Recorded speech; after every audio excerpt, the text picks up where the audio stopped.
안녕하세요. 영훈국어입니다. 이번 시간에는 성산문이 지은 시조 이 몸이 죽어 가셔에 대해 공부하겠습니다.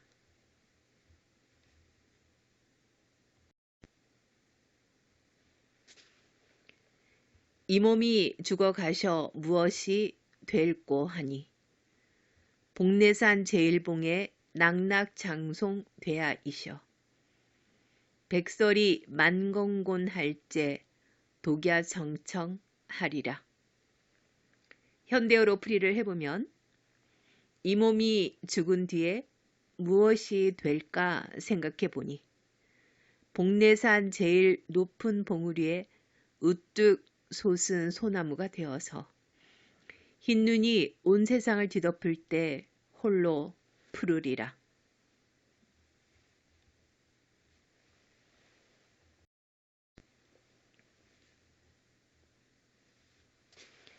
이 시조를 지은 성산문은 목숨을 바쳐 신하의 의리를 지킨 사육신의 한 사람으로 수양대군이 단종을 몰아내고 왕위에 오르자 단종 보기를 계획했으나 발각되어서 극형을 받았습니다. 이 시조는 수양대군이 단종의 왕위를 찬탈하자 이에 저항하고 단종에 대한 지조와 절개를 노래한 절의가입니다.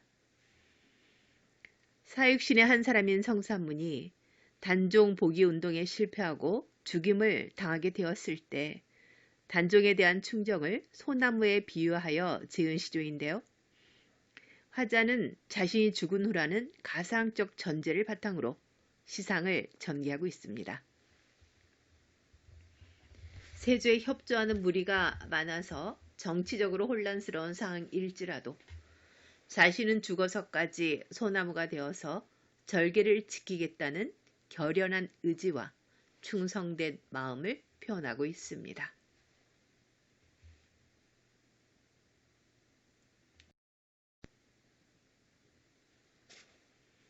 그럼 성산문이 지은 시죠. 이 몸이 죽어 가셔에 대해 자세하게 알아보도록 하겠습니다.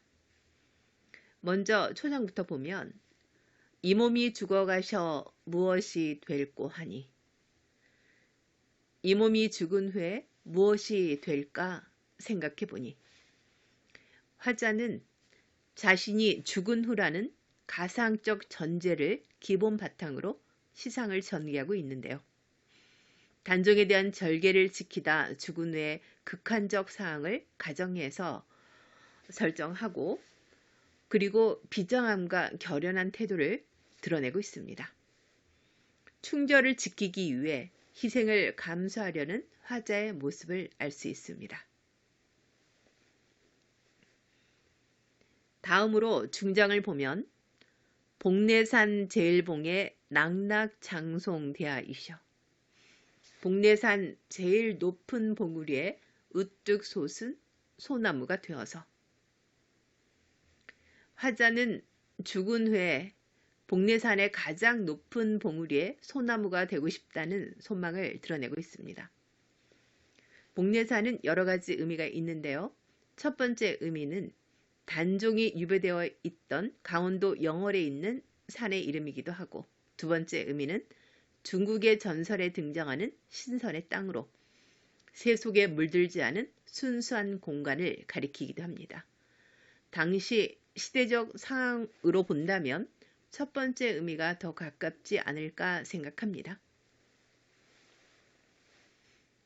낙낙장송은 가지가 길게 축축 늘어진 큰 소나무로 관습적으로 충절을 상징하는 것으로 화자의 굳은 절의와 지조를 형상화한 자연물입니다. 추운 겨울의 눈 속에서도 변함없이 푸름을 잃지 않는 낙낙장송에 화자 자신을 비유하면서 어떤 시련이 온다고 할지라도 단종에 대한 절개를 지키겠다고 다짐합니다.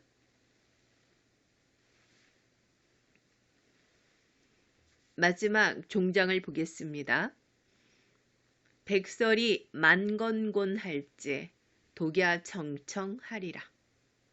흰눈이 온 세상을 뒤덮을 때 홀로라도 푸른 빛을 발하리라.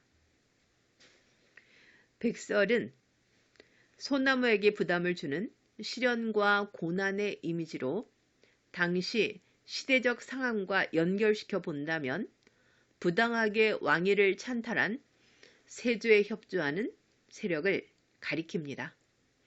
그 백설이 하늘과 땅에 가득합니다. 세조의 세력이 권력을 장악한 불의가 가득한 현실, 정치적으로 혼란한 시대적 상황을 의미한다고 할 수 있습니다. 흰눈이 온 세상에 가득한 상황, 즉 추운 겨울에도 소나무는 변함없이 푸른빛을 발하고 있습니다. 흰색과 푸른색의 색채 대비를 통해 시각적으로 선명하게 표현하여 주제를 형상화하고 있는데요.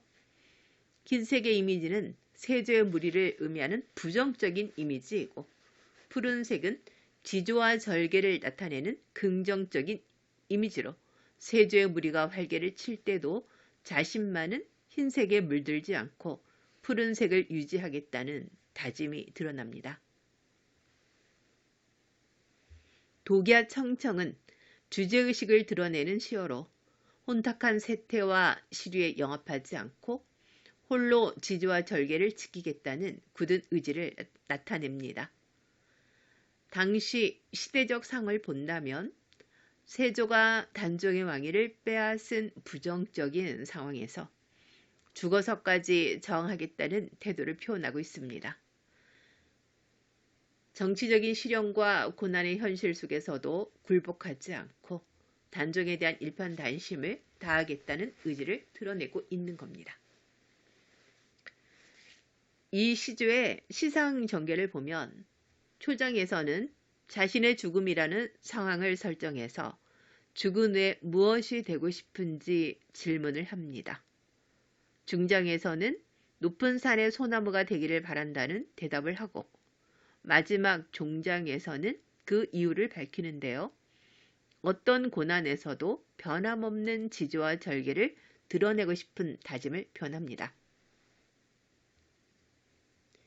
이 작품의 작가 성산문은 사육신 중에 한 명으로 단종의 폐위에 항거하다가 처형을 당한 인물인데요. 이 시조는 단종의 보기를 꾀하던 작가가 결코 변하지 않은 절개를 비장하게 드러낸 절이가입니다.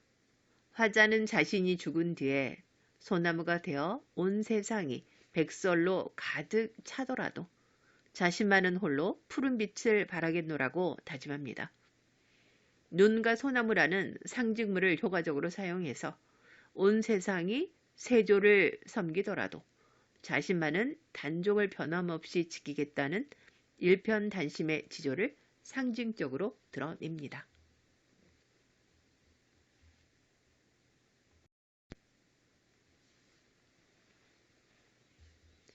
지금까지 배운 내용을 바탕으로 주제와 특징을 알아보겠습니다. 주제는 죽어서도 변함없는 지조와 굳은 절개입니다. 이 시의 특징을 알아보면요. 1번과 2번 특징을 아울러 본다면 충절을 상징하는 소나무의 이미지를 활용해서 죽음을 각오한 굳은 절개와 지조를 투영하고 있습니다. 전통적으로 소나무는 지조와 절개를 상징하는데 그 이미지를 활용해서 화자의 절개를 효과적으로 표현하고 있습니다. 즉, 자연물을 매개로 변함없는 절개를 드러낸 절이가입니다.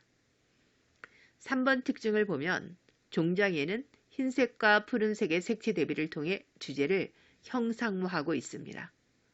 단종에 대한 절개를 지키다가 죽음을 맞이한 작가는 신하로서의 절개를 지키겠다는 불굴의 의지를 색채 대비를 통해 잘 드러내고 있습니다.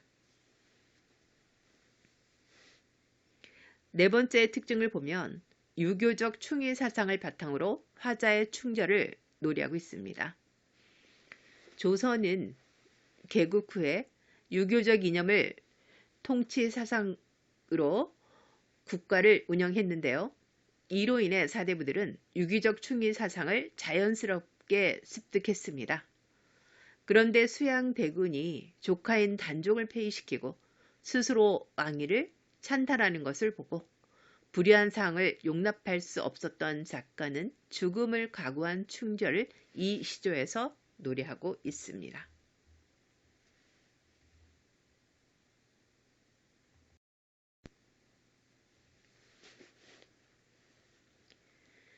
이번 시간에는 성삼문이 지은 시조 이 몸이 죽어 가셔를 공부했습니다. 강의를 보시고 구독과 좋아요를 눌러주시면 다른 강의를 제작하는 데 큰 힘이 됩니다. 오늘도 공부하느라 수고 많이 하셨습니다.